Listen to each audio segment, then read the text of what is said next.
एक और बड़ी खबर का रुख कर लेते हैं और फोकस में है इंडियाबुल्स हाउसिंग फाइनेंस और ईटी नाउ स्वदेश की जो एक्सक्लूसिव खबर थी उस पर मुहर भी लग चुकी है। कल रात और सुबह जैसा कि हमने आपको बताया था कि समीर गहलोत अपनी हिस्सेदारी बेचेंगे, वैसा ही हुआ। बाजार खुलते ही इंडियाबुल्स हाउसिंग फाइनेंस में कई बड़े सौदे देखने को मिले। क्या है पूरी डिटेल्स, खरीदार कौन है, इससे जुड़ी जानकारी भी हम आपको दे देते हैं और पूरी डिटेल्स के साथ नयनतारा हम अभी इस वक्त हमारे साथ जुड़ चुकी हैं।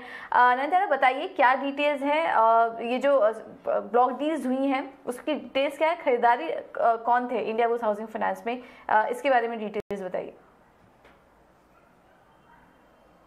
जैसे ही हमने आपको कल रात बताया, आज सुबह बताया, वैसे ही हुआ है। इंडियाबुल्स हाउसिंग फाइनेंस पे आप देखते रहिए, इतनी बड़ी ब्लॉक डील हुई है प्री मार्केट्स में, डील विंडो पे।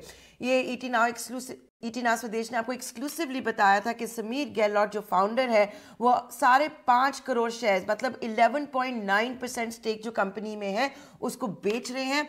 आइडिया है कि वो चाहते हैं कि अपने प्रमोटर को डी क्लासिफाई किया जाए। वही हुआ है और अब हम आपके लिए और भी एक्सक्लूसिव खबर ला रहे हैं इस बड़ी ब्लॉक डील के बारे में। ईटी नाउ स्वदेश ने एक्सक्लूसिवली एक्सेस किया कि कौन है बायर्स इतनी बड़ी ब्लॉक डील की। वो है ब्लैकस्टोन, एचएसबीसी के प्रॉप डेस्क, जीएमओ और अबू धाबी इन्वेस्टमेंट अथॉरिटी। ये है बायर समीर गहलोत के शेयर्स के।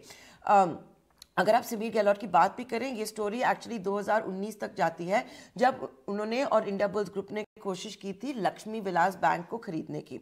आरबीआई ने रिजेक्ट कर दिया था और सबसे बड़ा रेगुलेटरी चैलेंज तो वो ये भी था कि समीर गहलोत का जो एक्सपोजर है रियल एस्टेट बिजनेस पे, रियल एस्टेट धंधे पे, तब से हमने देखा है समीर गहलोत ने इंडियाबुल्स रियल एस्टेट पे भी अपना स्टेक बेचा है। अब वो सिंगल डिजिट में है उनकी होल्डिंग्स। इनफैक्ट अक्टूबर में तो उन्होंने रिजाइन भी कर दिया था चेयरमैन और एग्जीक्यूटिव डायरेक्टर की ऑफिस से। वो रेजिग्नेशन इफेक्टिव हो जाएगा ईयर एंड से। इंडियाबुल्स हाउसिंग फाइनेंस में भी आप देखिए 21% उनका स्टेक था, अब वो गिर चुका है 10% से कम। आइडिया है प्रमोटर से डी क्लासिफाई हो जाने का।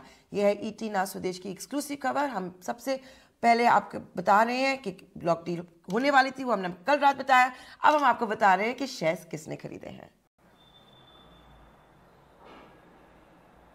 बिल्कुल, बहुत बहुत शुक्रिया आप ये डिटेल्स देने के लिए। तो इंडियाबुल्स हाउसिंग फाइनेंस जो बड़े सौदे हुए हैं, स्टॉक देखिए इस पर 4.5% नीचे कारोबार कर रहा है और जिसने उन्हें हिस्सेदारी खरीदी है उनका भी नाम हमने बताया। अब समीर गहलोत की जो हिस्सेदारी है वो 20% से घटकर 10% से भी कम हो चुकी है। ये हमने आपको डिटेल्स बताई थी।